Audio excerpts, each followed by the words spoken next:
Hello, and welcome to Social Studies Teachers Have Issues. I'm Dr. Heather Ballinger. And I'm Dr. Kyle War. The main objective for this webcast series is to try and help social studies teachers who are stretched too thin, both financially and without the amount of time they can put into prepping for their classes. This lack of time and money often hurts teachers when it comes to vetting some of the better teaching resources that are already out there. To do this, we're interviewing education experts from a series of museums, libraries, and institutions. Interesting enough, many of these organizations suffer from the same issue of not having enough time or money to reach out to teachers across the country. They often have to rely on social studies teachers stumbling across their website or one of their professional development opportunities to learn more about what resources they have. With that in mind, the issue we're going to deal with today is how to teach about the Johnson administration and the period between the 1950s and the 1970s. In order to learn more about this subject and how to teach about it, we'll be interviewing Sheila Mehta, the education specialist at the Lyndon B. Johnson Presidential Library. Welcome, Sheila. Thanks for joining us. Hi, Sheila. Good morning. Thank you for having me. Thank you for joining us. Sheila, if you don't mind, I'm going to start with some background questions here. Yes. Like, where did the interest in history come from?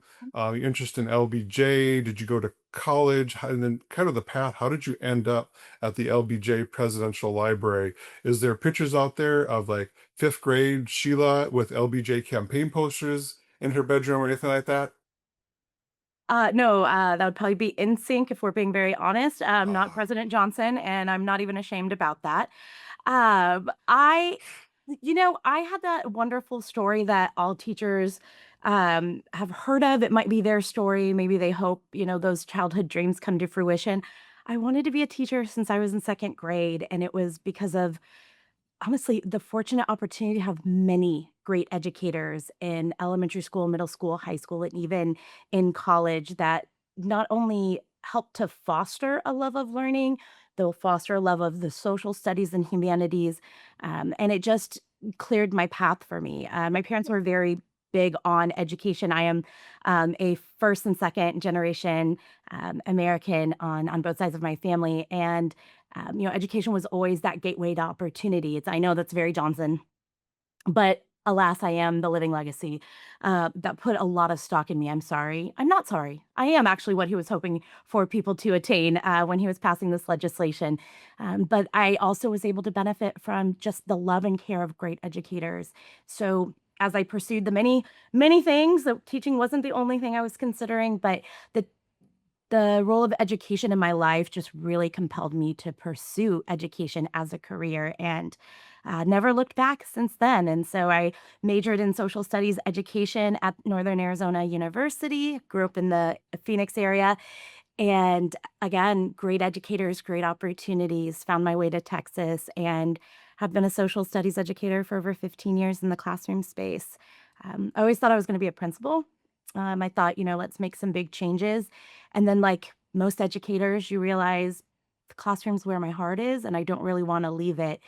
That in that route to pursuing, betterment, professional development with content, but also pedagogically, I stumbled across the LBJ Library after moving to Austin and was the beneficiary of their wonderful education program. And, that's where the LBJ posters come in, there, Kyle. I'm a grown adult. They might be in my classroom, not my bedroom, but let's be real, we spend more time in our classroom, so maybe it's more opportunistic there. Honestly, I became a volunteer, and then a position opened up, and I thought I never saw myself going into informal education, but the opportunity was too fun, too wonderful, and I'm still able to do education, but instead of having your traditional students, I say that we're the fun aunt of education because they come for field trips and then they return, right? Um, so I get to do that, but then I get to work with educators, and that has found a very special place in my heart, one that I never could see growing the way that it did. And it is really one of the things I absolutely love about the position that I'm in. And so there's my um, I guess, kind of American dream story about how I got to this desk. Yeah. that's very cool. Before I pass it to Heather, when you applied for the job, Mhm. did you have to prove like you were a renowned LBJ expert? Yes, I did. I amazed them with my unbelievable scholarship of the Johnson administration, and I did none of that. No, I was a classroom educator who was honestly just passionate about helping students, helping teachers. Little did I know that years of volunteering would work as some type of like working job interview. And it really was interesting how you didn't have to know about LBJ to be in these positions because you will learn about him. You don't have a choice. And so it's wonderful because my personal background was actually it comes from my family history. It's in the World War II era, particularly the Holocaust studies and the relationship between conflict and people. That's where my family story lies on my mom's side. And so my background is I mean, Central Europe, World War II, and now I'm definitely far better versed in the Johnson administration, the complexities of the 1960s, Vietnam civil rights, voting, Great Society, and it's great. I think it's wonderful because you can't mistake the connections that stem from the early 1900s, the world wars, the 60s, and even to today. Oh, thank you. Heather, can I pass it to you? Yeah, that's great. Thanks, Sheila. Can you explain sort of what the main functions of the LBJ Library is and how its origin story, how it got started? Yeah. It is the brainchild of, we should say Lyndon Johnson, but I really want to give credit to Lady Bird Johnson. This was her vision in so many ways. Obviously, it's a presidential legacy, so we can't minimize Lyndon Johnson in the story, but her vision for the building, what it would have and contain both as an archive and a museum. We have to give Lady Bird probably a lot more credit, given whose name's on the outside of it. And we are our primary role as the LBJ Presidential Library is an archive. We're the repository and the caretakers for the Johnson administration's official documents and papers. We are part of the National Archives and Record Administration, so we're a federal entity, but we also have been gifted President Johnson and Lady Bird's papers from before the presidency and after the presidency. And so we actually have a lot of really Johnson history, even more than a lot of folks would think we do. And so that's our primary role. We also work very closely, like cohabitate in a professional way with the LBJ Foundation, who helps to support all the efforts of the LBJ Library, helps with the museum. We're actually located on the University of Texas campus, and so the LBJ School of Public Policy is attached to us, actually just down this hallway. Not that you can see it, but and the LBJ Foundation supports their efforts as well. And so we are bigger than your eyes might see, but also completely on brand with President Johnson, his work, and his legacy. That's great. And then as your role in education specialist, what is your day-to-day work like, or any Mhm. big projects that you're working on or have coming up? I get asked about what our day-to-day life as an education specialist here looks like, and it is probably the hardest question I'm ever asked, simply because I went from a life that was run by school bells to, I would say, absolute chaos, but I get to create, it's absolute chaos. It is. But it's wonderful because no 2 days ever look the same. Um, you know, Meeting with other, historical organizations, having students come to visit, collaborating with you too. I wonderfully get to work with you both in this, area of supporting social studies education, but also with your classes and your educator cohorts, working with partners like the U.S. Capitol Historical Society and the White House Historical Society, Austin Park Rangers. There's no 2 days. I wish I would, what? I don't wish 2 days were the same. This is so much fun that our days look so different from Monday to Tuesday, Tuesday to Tuesday. There's no telling what's going to happen. There's no telling sometimes who's going to walk into our library and museum. We do get some pretty high profile folks that come here both for programming and just show up to visit a presidential library because there's not many of us. And those are usually, I mean, those make for some fun days. I just randomly on Wednesday, we had a educator appreciation night, and an astronaut was here for another program and said, "Can I come talk to your teachers and say thank you to them?" And she was part of the shuttle program and just came on in. So Wednesday night in the That's middle of a so program, cool. I met an That's cool. astronaut. So no, I can't tell you what my days look like because even with best predictions, it's probably not going to look like that. Well, in addition to working with astronauts, do you have any big projects that are coming up this time of year Ooh. that are taking up your time? We do. We are one of the things that we're most proud about is our summer programming. We offer a lot of deep learning experiences for educators from across the nation. Our 4 to 5 day summer institutes are really where we put our time, our effort. If we're looking at any one project, we are so excited about the things we get to do all year long that can vary. But the one consistent that we have is educator appreciation will kick off our busy summer, and come June, we're going to have 4 to 5 days of a deep dive into something related to the Johnson administration, if not directly to him.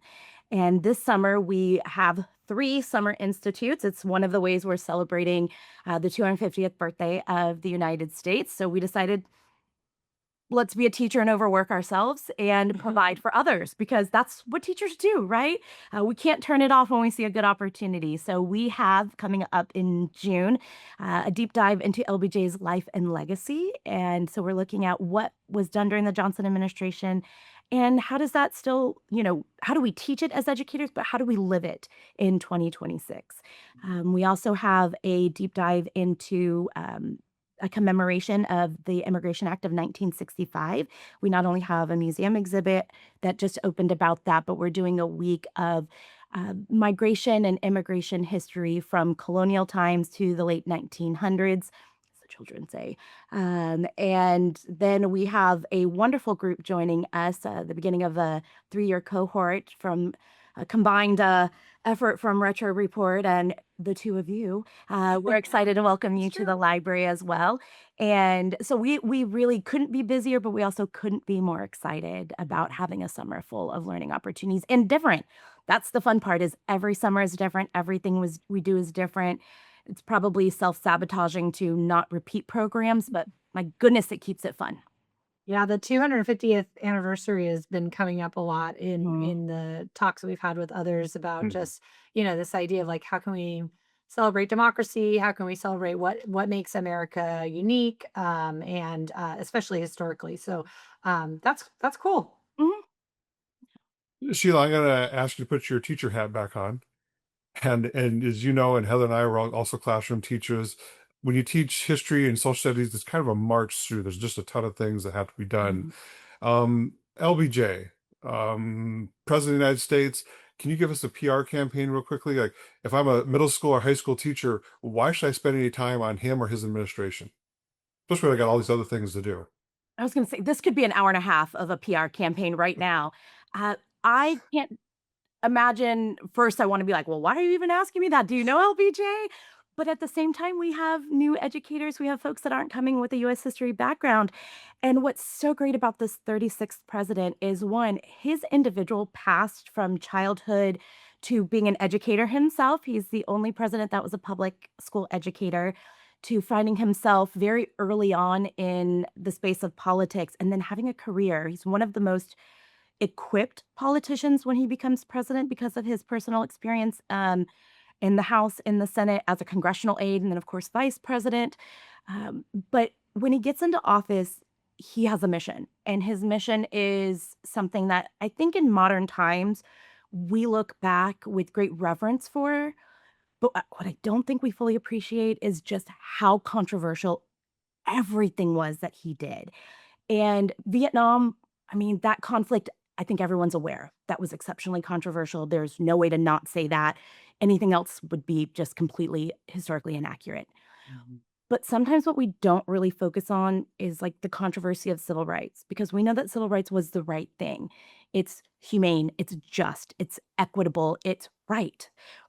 But we sometimes leave off the battle for civil rights. We talk about who is fighting for it, but we don't mention enough the opposition to civil rights. And this is an opportunity to talk about really what that struggle was for, how it was fought, how it's needed, because I think it replicates a lot of the ways that people are fighting for justice, fighting for equitable opportunities, fighting against whatever form of oppression or injustice, inequalities that exist today.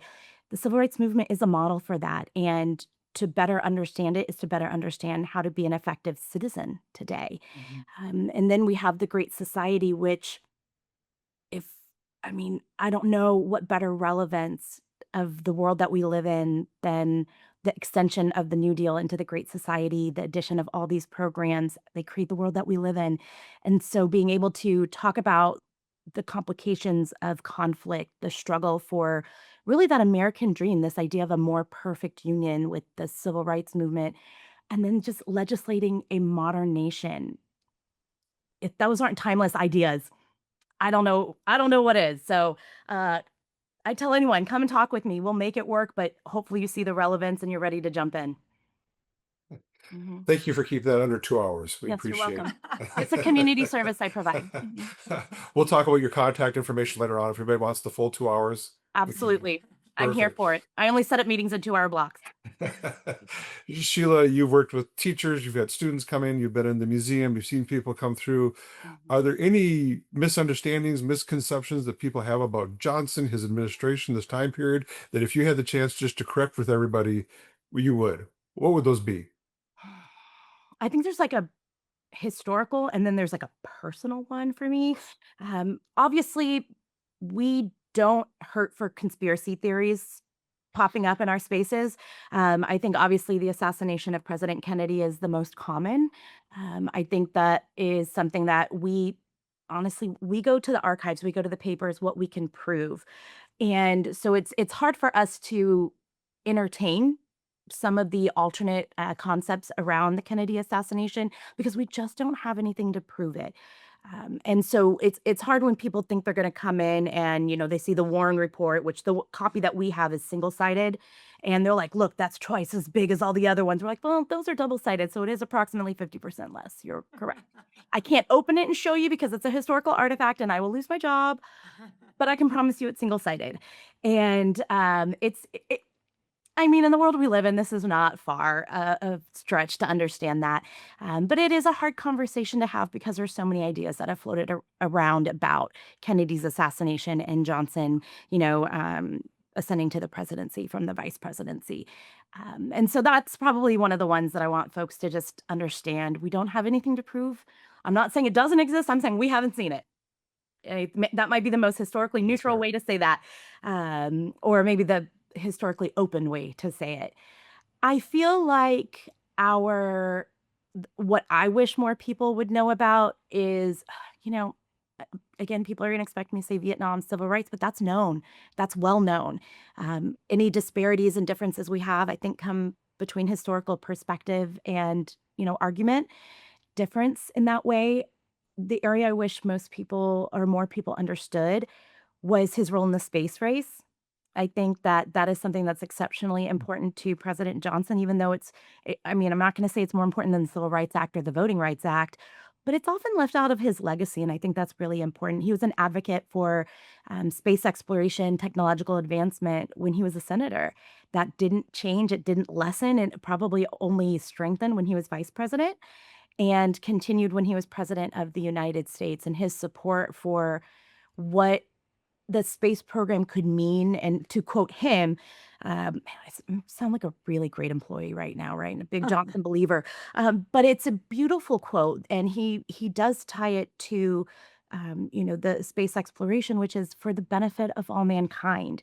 He knew that space exploration was not just good for science and technology, he knew it was good for humanity. We can layer in the Cold War, we can layer in all of, all those juicy bits of the 1960s, but he also saw it as important in and of itself, and I think that's something to talk about because it does impact absolutely everything we do today, simply because we're so, fixed to our computers and our phones, and that's a direct, legacy of the space race, and so, I wish more people knew about that, and that was part of his legacy. Again, not to minimize the other parts, which are not even debatably more important. They are. But I think it's a fun aspect to bring into all the hard work that was being done. That he was a bit of a space nerd, like we are. Me, I'm not going to put that on you, but I'm a space nerd. You can Great, put me thank in you. that category. Okay, good, good So company. it would be great if you had anything to show us about resources that are available for classroom teachers. I don't know if you could show us your website or walk through some of the sort of really popular activities with teachers, or just, if I'm a teacher and I want to come learn more about LBJ and the resources that your institution has to offer, where can I find library resources and what would that look like online? I would absolutely love to show you that. So I'm going to try again briefly because, as Kyle's aware, I can spend a lot of time talking about this. But in sharing my screen, I'm going to start with our main library website, which I think is just always a good landing spot because you'll utilize the education page, but you'll also utilize our archival spaces as well. So if you'll give me that thumbs up that everything's communicating well with y'all. Perfect. Thank you. We've learned a lot from COVID, right? All we need is a thumbs up. But welcome to lbjlibrary.org. This is a great central hub for y'all. What you're going to see are a lot of drop down options up here at the top. It's very easy to navigate, it's very user friendly. You can see some of our programming right here coming up. And the way that it is laid out, it makes it very easy for someone who isn't familiar. It also is, we're actually even updating it this right now this summer and continuing into the fall to make our archival space even easier to use. So I would direct most educators to come up here to our education page. And then you're going to see your friend right here, but we're going to scroll down because let's not.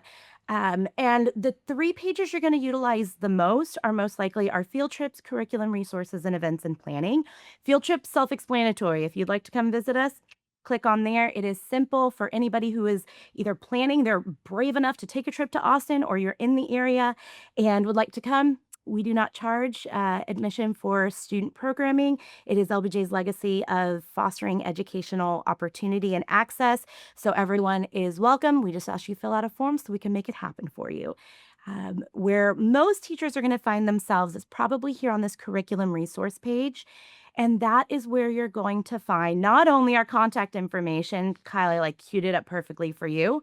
You can reach our office, our email, like everybody else. Email is always the easiest.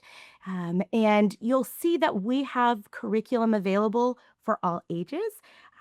Yes, we understand some topics are not young student friendly. We are not talking about the Vietnam War with our kindergarten friends. We do understand that's inappropriate. However, we can talk about the presidency and the roles. We can talk about community and being part of a group like a citizen is. And so you'll see some of those early years here. And then we get into middle school, high school, and then purely high school, and then some other resources that we have available. One of the things that I love about how we operate our curriculum resource page is that you can get, just by the title, a quick glance at what we're looking for. So are you looking for the Great Society or no? Move on, right? Are you not sure what the Longoria Affair is, but you know it's civil rights? Okay, let's give that a second thought here. And you can drop down and get an idea that this is mostly a middle school lesson. Most things you can easily utilize in multiple grades or, middle school, high school, adaptable. Also depends on your students' reading comprehension, language levels. They're really flexible. All of them are based in either primary source, middle school and high school, or literacy with our younger friends in elementary school. So they're based in reading.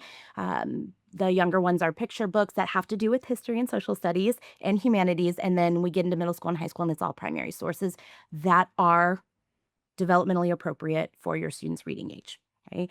We take a lot of care and concern. We have a lot of government documents here that I struggle with. So we're not giving those to middle schoolers because that's cruel. And so what you'll see is just a quick 1 to 2 sentence description of what the program is. And then when you click on the button, it will open a drop box with all the resources for that activity. Backups for those primary sources if you need them outside of the activity, audio, the textual documents, the photographs, any video that we might have, that's part of it, will all be in there. There will be a lesson plan or lesson guide for you, any supportive material, like, I don't want to say worksheet because that just gets such a bad rap, but like source analysis guidance, or any activity that might accompany it. Most of these are full lessons. A few of them are individual activities, so you can fit them into your larger lesson. But they are absolutely wonderful to use. This one, the document analysis for It's a Mess, there is the actual phone call. One of the gems of our institution is that we have over 400 hours of recorded phone calls between LBJ and, well, whoever's on the other line, to be very fair. It could be, in this case, Senator Richard Russell. It could be Lady Bird. Some of my favorite are actually Lady Birds when she has some things to share with him. We'll leave that, and the teachers can reach out to me, and I can share that really fun phone call with them. We don't have a lesson about it. It's just pure joy. But, you can see that we're gonna have this, and there is, you can see in this case, it's so simple that we don't have a Dropbox. So here's the lesson plan, here's the document analysis. So if we open the lesson plan, here it is for you. All right. No, thank you, Acrobat. We're good. And so format, what are our grade levels here, objectives as we see them. Of course, you can always utilize it differently. The objectives as we have asserted them. Most everything is geared towards the social studies standards here in Texas. Those are the TEKS. And so for those who aren't in Texas, these letters and numbers make no sense to you, and that's perfectly fine. You know the numbers and letters that make sense to you, and I bet they're probably pretty similar. And so what do you need before the lesson? Any information? You can see we are referencing our friends at the JFK Library right here. No need for us to reinvent the wheel when our friends have the good stuff. Information, lesson, instructions, any documents you might need. In fact, this is the actual recording that you can get to the Google Drive or document, however it's accessible to you. That's what it looks like, so you know what you're looking for. And then any extension activities you might want to consider, have time for, or honestly, if time permitting, disregard. I don't know what your schedule might look like, but there are the opportunities should you have them. Again, this is an activity, not a full lesson, and so it'll look a little bit different, but all of our lesson plans look like this. They're just more extensive because they're meant to take more than 20 or 30 minutes. They're meant to take closer to 45, 50 minutes, maybe an hour and a half if you're one of those educators who has a block schedule. But they all take a similar format, so you can find those, you can utilize them with some continuity and hopefully clarity for use. But they're all really fun, even our younger friends here. That's the same thing that will happen. If we open that up, you'll see the Dropbox. There we go, educator guide, educator resources. So, Sheila, would you say that the recordings of the telephone calls are the most popular resource with teachers? I don't know that they're the most popular because I feel not enough people know about them. They should be, because it is one of the rare opportunities where we have to make history come alive because we get to hear their voices. One of the things that most people find really shocking, it's very in demand, which are phone calls between LBJ and MLK. Obviously, who Wow, wouldn't wanna hear yeah. the 2 of them discussing or debating? One thing people don't realize is with the Vietnam War, LBJ and MLK's relationship was severely strained because Vietnam was not equitable, and MLK had a lot of things to say about that, and so we see, some tension and some difficulties in their relationship.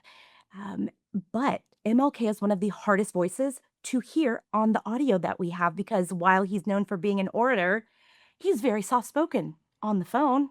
And so you really have to strain to hear him. However, the LBJ Library actually teamed up with the University of Virginia's Miller Center, and they took our audio recordings. They took 36 of them. I know we have our little jokes too, 36 presidents, 36 pieces of audio, um, and made them accessible in a way that you won't find in our archives, even on our digital platform of Discover LBJ. And to kind of look at one real quick, we'll browse conversations. You can look at it thematically. So if you're looking for something specifically on civil rights, that's what those MLK conversations are going to be: the personal life, Vietnam, Great Society, politics, domestic, global, and civil unrest, which is a little bit more comprehensive of both civil rights and anti-war. Um, there is some overlap with these conversations, but you can click on that category and then it pulls up a thumbnail for each conversation. You have the date, you have a very short title. Sometimes it's a quote from within the conversation, sometimes it's Dr. Spock on Medicare politics. And then it tells you who is in that phone call and what is the topic, generally speaking.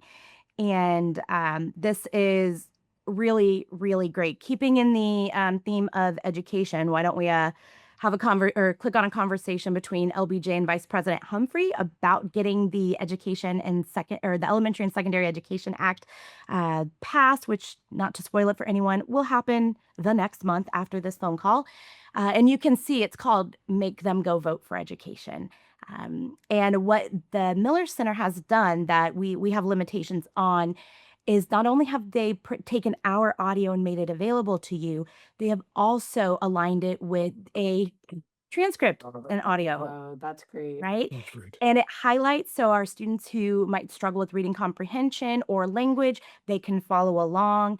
If you click on our friends, there's a quick bio of them. You can also download the transcript, the audio, any information that relates to it that we have in our archive, they have linked right here. And it shows where the phone call happened in the President's Daily Agenda. So you can even see where this conversation fits amongst many other things. This is really neat when you see kind of some of those civil unrests that are starting and how the day just like goes to chaos, or you can see when something happens in Vietnam, what else he's dealing with. It's very interesting when you see the Gulf of Tonkin, but the morning is like normal and then chaos, but then he has to like go back to the business of presidenting. So it goes back to normal in the midst of chaos. It's so wild, but also really, really interesting if you have the time and capacity for that. And so they're just great. They're a great resource. All of them are fairly short, which is really nice. So you're not really going to have anything that's more than 5 minutes, which we know in a classroom setting, if it's more than 5 minutes, you're going to lose them. So that's the nice part about this. Yeah. Did I answer everything? I just, like, Heather, I just took off. No, I I get know. really and excited about all I knew this. you would, and that was great. I think we got a really good overview of the website with some ulterior resources to look at. I would like all teachers to kind of look into those digital Mhm. archives. I do think I think that would be a really good hook for students. I'll definitely be sharing that Yeah. with them. Thank And you. just kind of a quick thing for educators, we do have our online digital archival database called Discover LBJ. But in looking at your objectives and understanding, teachers don't have time to do archival research, not unless it's in the summer, and it's not easy. I'm not going to pretend otherwise, even digitally. And we are lucky that we have millions of pages of documents. So we know a lot of history, but that doesn't help teachers when they have an hour to plan. And Exactly. so one of the great things about the curriculum resources that we have are we use the documents that give you bang for your buck for those topics. So if it's a mess, phone call, there it is. That's what the one you want to use. If it's there's, the fork in the road memo, that's a big one for Vietnam, where there's 2 options. Which direction do we go? We have not necessarily clipped the whole document, but we've given you like the one, maybe 2 pages. It's spaced out for students to really understand what's there. Whether you use our lesson or activity or not, we have already kind of curated that document for a student use in a classroom application. And so you can go and pull those, look through those, use them as you need to, or utilize the activity that's there. Yeah, and I think even professors like Kyle who also teach historical research, they can also use these resources as a starting off point to think about where they want to go deeper if they have additional resource to do. Absolutely. Mhm. Yeah, the phone calls are definitely a historical rabbit hole. You got to be careful because once you start listening to one, it's like, I want to hear about this, I want to hear about that. And Mhm. Sheila, you already kind of touched on a lot of this, but as Heather was saying, our students, do their social studies education, but they also have to take some history classes and political science, and sometimes they do a double major and things like that.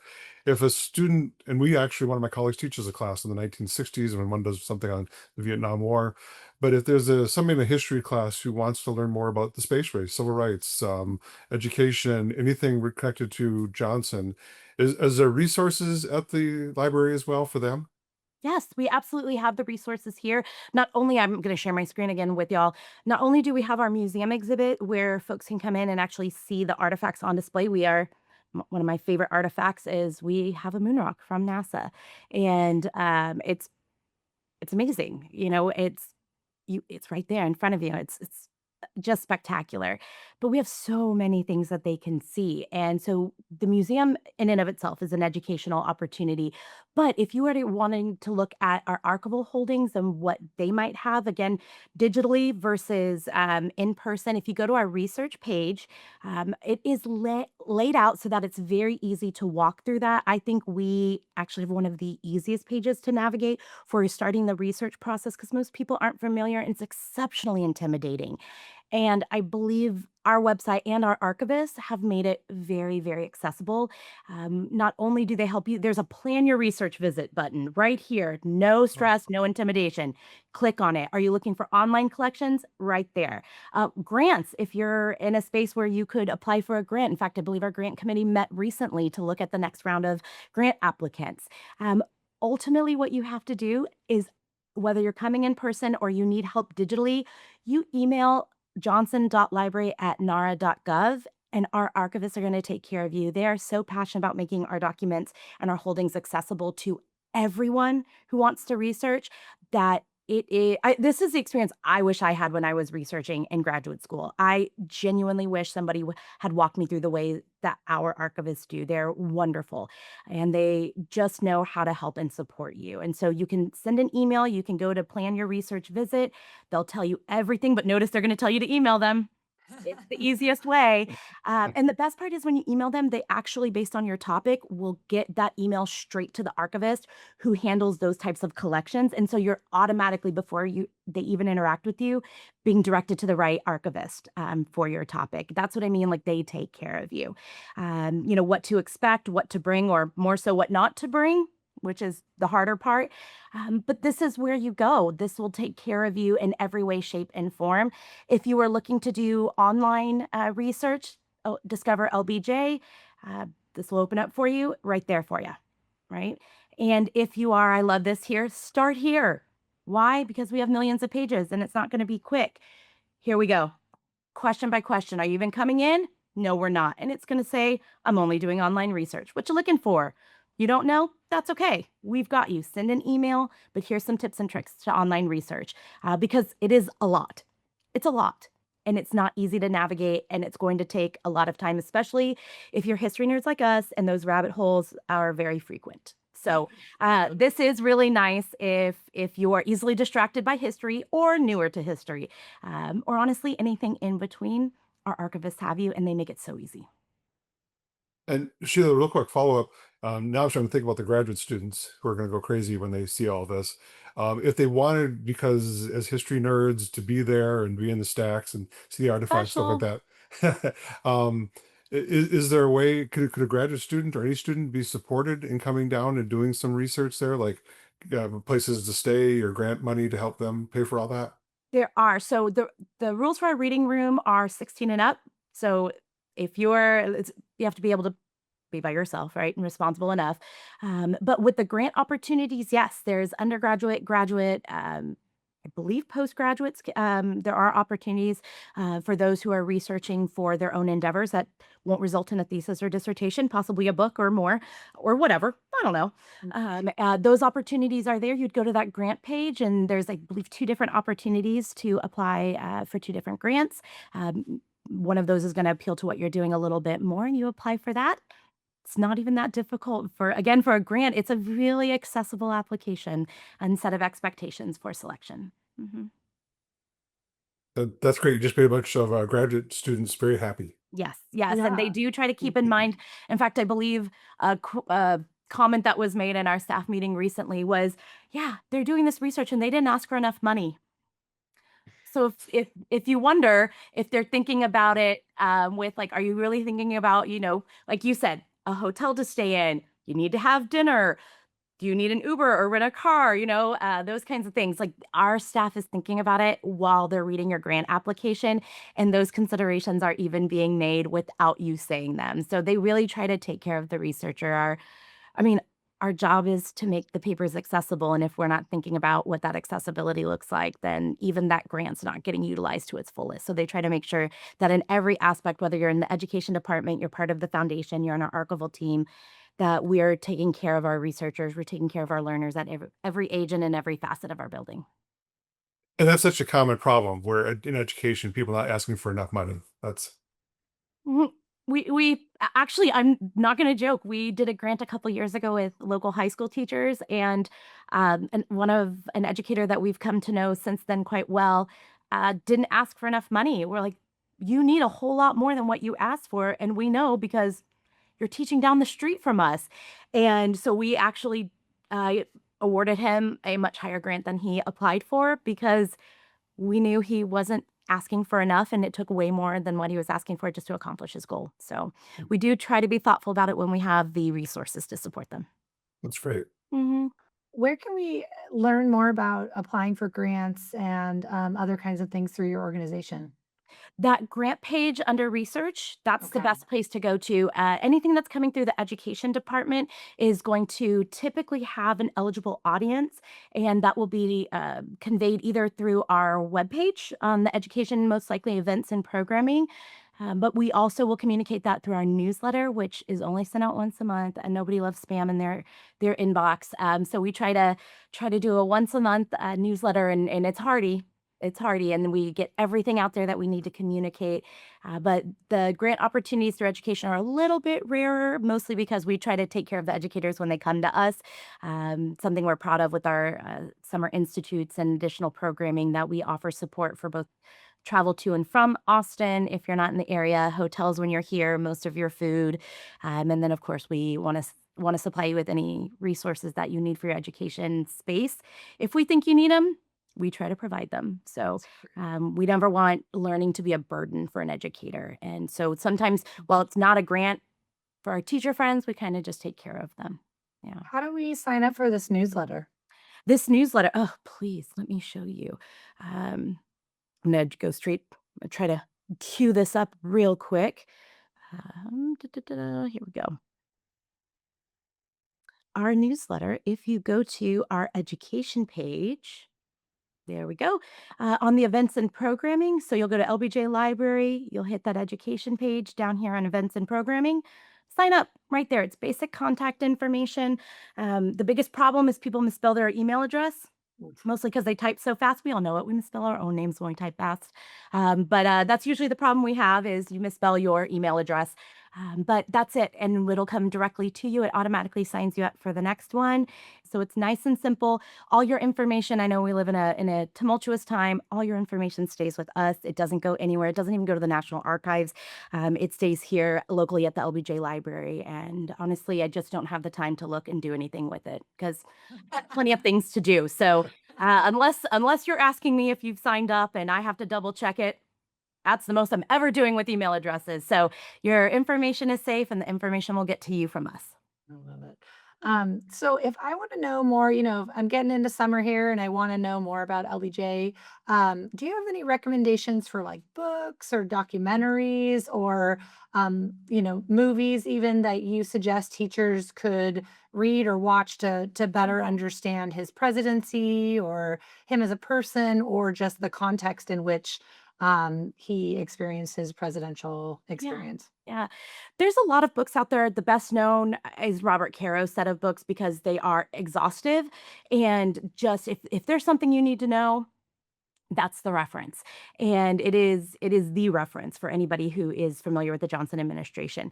But they are hardy, right? They're great at what they do, but they're not necessarily for an educator's schedule the most accessible. Although the audiobooks are pretty great too. So, some poolside listening for our friends out there.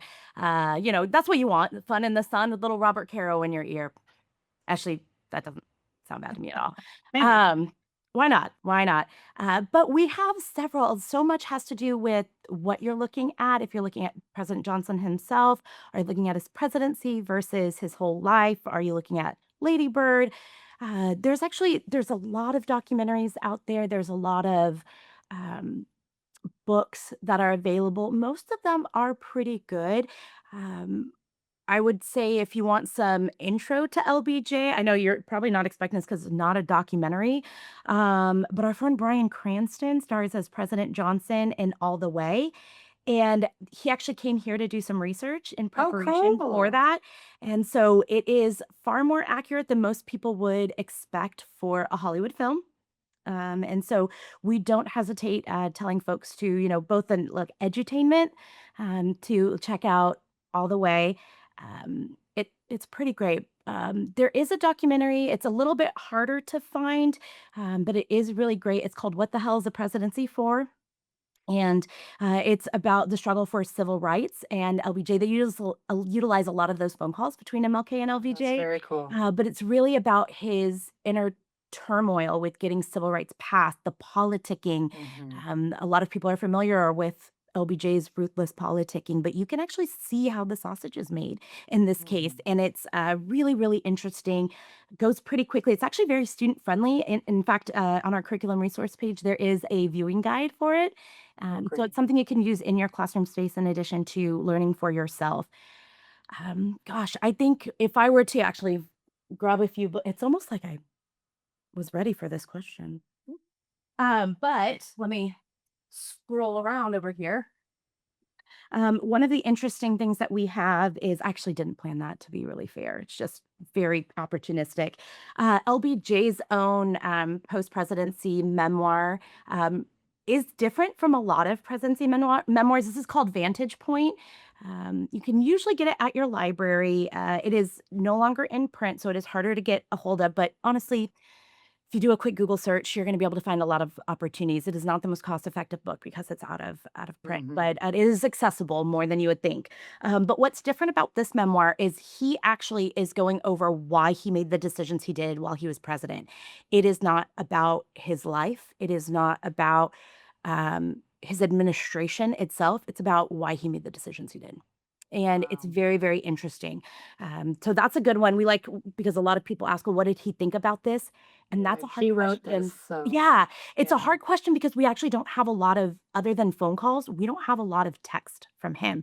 He was such a workaholic that he worked at a speed that he did not write a lot. He was just constantly communicating. And so words from him in text, minimal. Words from him on the phone, a lot easier to ascertain and understand. That's why those phone calls are really, really beneficial. Why were those phone calls recorded? Was that just like a security thing? I've always had No. that question, and I have no Yeah. idea why. Yeah, great question. I don't have an answer. Okay. Yeah. That's just Uh, what they were doing at the It's time. what they were doing. It started with the Kennedy administration. They would record phone calls. It does continue through the Nixon administration. Whole different conversation to be Famously. had about that. It does stop during the Nixon administration. Yes. Same conversation. Yeah. But really, LBJ just recorded some phone calls and not others. We don't have an understanding for his reasoning. Why was this arbitrary phone call recorded? Because it doesn't necessarily seem to hold a lot of value. Why would he have chosen? Because he has to either hit the button or tell his, his secretarial administrative staff to hit the recording button. Okay. And we don't really know because Yeah. it seems like there's phone conversations that we know he had that weren't recorded, and they seem like things that would be recorded. Yeah. And it was like, oh, he didn't want certain things on record. I was like, nope, look at what's on record. Don't know that that was the case. And also, why would this be on record? We don't know. It's a really interesting what if and why that we can't answer. All I can tell you is we have what we have, and some of it's very fascinating. Most of it is exceptionally insightful. Some of it's hard to listen to, and some of it makes no sense. You want 30 seconds on his favorite beans? We got you. Most people know about the conversation with this tailor. It's a well-known phone call, but we also have very lovely conversations between LBJ and Jacqueline Kennedy. And Great. some of those are very heartwarming to hear what a paternal grandfatherly kind of role that he felt he should play and how that relationship was fostered after he became president. It's really an interesting insight to a side of President Johnson that most people don't anticipate. It's really quite lovely, actually. And so I can't tell you the rhyme or reason, but we have what we have, and it's really fun. It's really fun. Interesting. Real quick, if you are looking at something on the Vietnam War, this I always love to tout it as the most stolen book out of my classroom. I'm not sure that's good street cred, but if teenagers are stealing it, it's probably good street cred. It's a great reference. Dr. Mark Atwood Lawrence, he might or might not have been our former director, but this book was stolen well before he became our director. Not this one. This was purchased legally. But this is a fabulous, quick but well-researched book on the Vietnam War. A recent book that came out, I can't say I've read it yet because it literally was just a few weeks ago. Sergeant Shriver, who folks might know, is married to Eunice Kennedy, so it is part of the Kennedy clan. But Sergeant Shriver worked for the Johnson administration, and the Shriver family just found his unreleased memoir. They didn't even know he had written it. And they just published this. In fact, I don't know that most people even know about this. So this could be a hot take. It's out there. So I'm not releasing anything that's not supposed to be. But this has actually is so new that I haven't even read it yet. I just got it put on my desk so I can take it home and read it. But it is how he created the war on poverty. This is the fella that is responsible for it, the entire war on poverty and how it takes shape. And so I'm excited to really dive into seeing that and his kids, Maria Shriver, and although she's probably the most famous Shriver, even though there's plenty of them. There's 5 of the Shriver siblings. They published it, and they were here to talk about it. It's really something special, and so I'm looking forward after that conversation. So that's what you'll be reading at the pool this summer. Quite possibly, actually. My colleague Kamiko and I was like, "Do you want to borrow it, or I will?" It depends. Who's going to get it first? That's fine. If you're looking for something on Ladybird, Julia Zweig's book, Ladybird Johnson, is the go-to. This is unbelievable. Just well written, came out a few years ago. There is a complimentary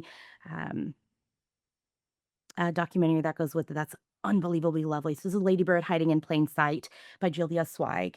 I could go on and on, honestly, but if you quick reference, these are the ones to go to. But if anybody has any questions or looking for something in particular, send them our way. We're happy to share our resources and whatever they're looking for and send them in the right way.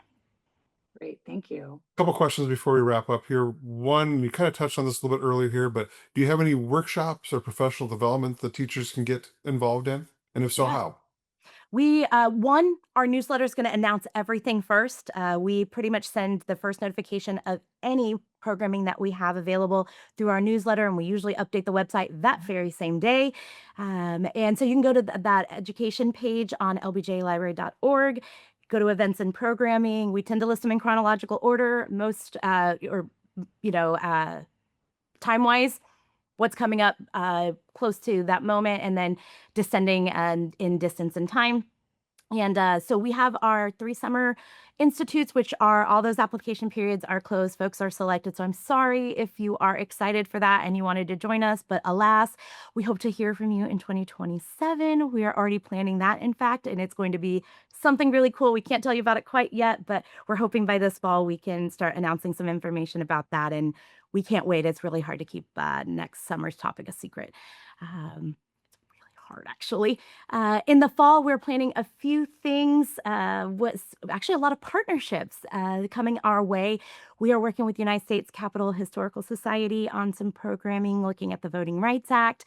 We are working with the Adams Center and Monticello, partnering with them for an interesting look at the presidencies over time, and we're doing some educator programming with them.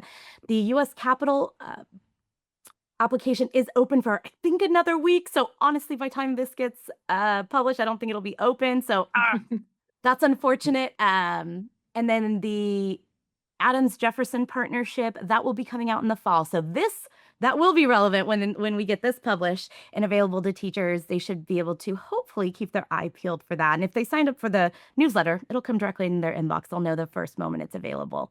But usually that's it. We're planning some early childhood programming for second semester of the next school year. And like I said, we're already planning next summer. We can't help ourselves. There's some great things on deck, and we just are working to make it the best that it can possibly be.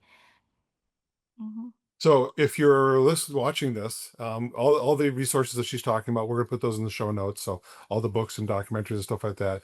And if I know Sheila, she will crack at some point in time and let us know what's happening next summer. So we'll put that in there too. So no? I don't think I can yet. This is a hard one. We're talking about it here in the museum, but even that, it's like we have to be careful.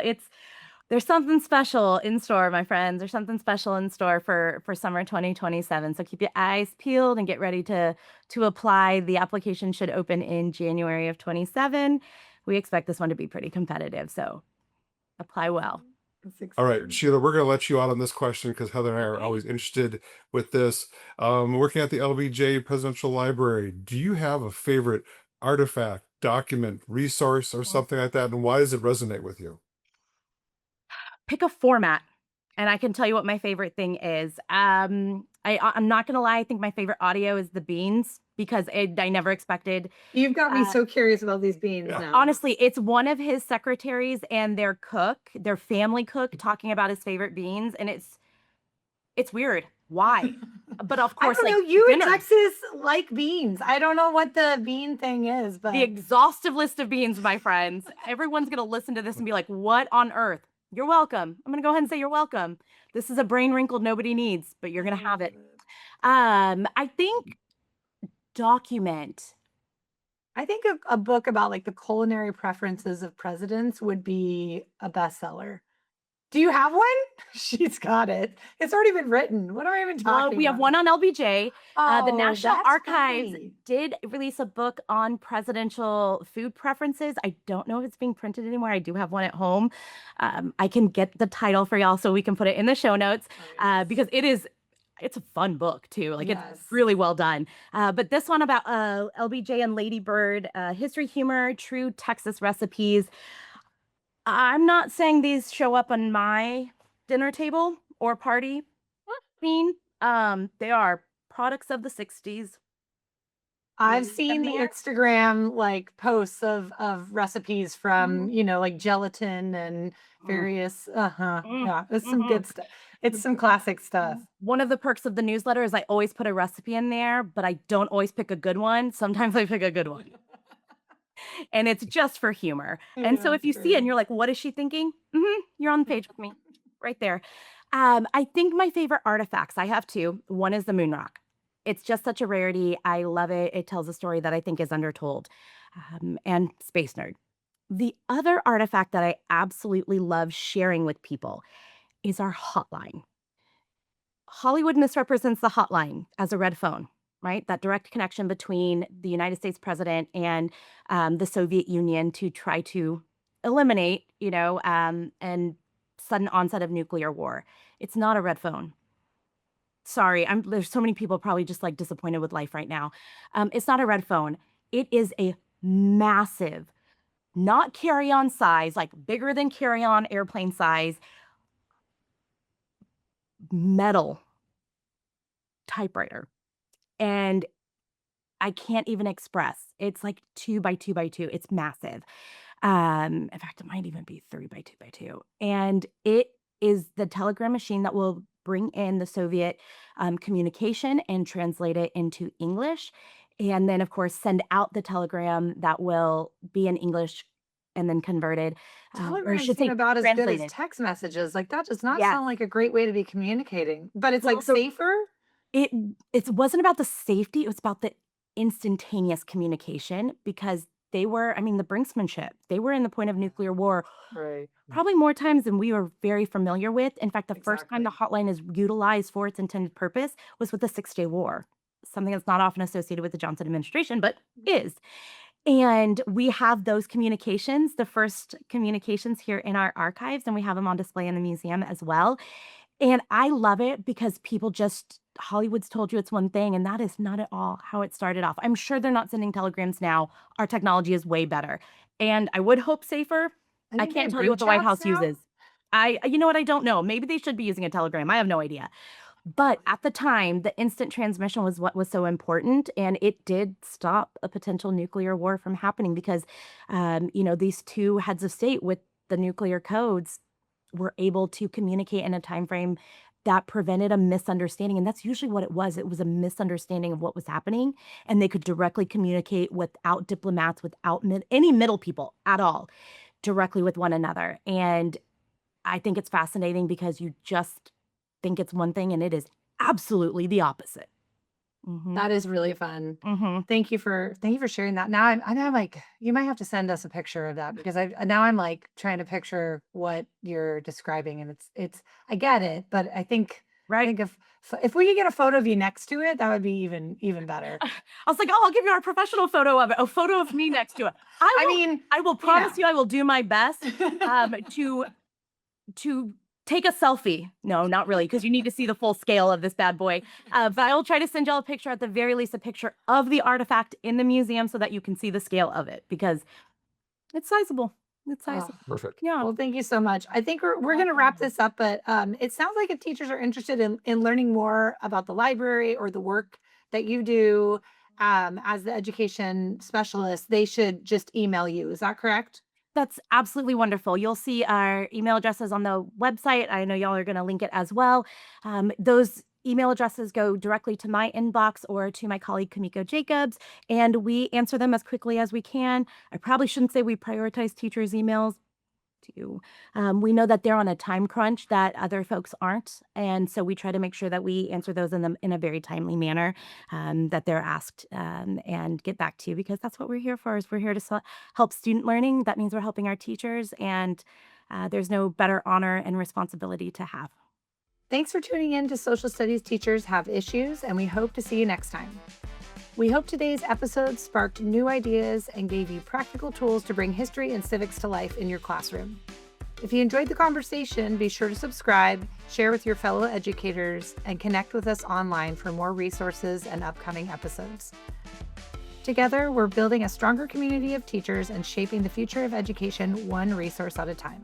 Until next time, keep teaching boldly and stay curious.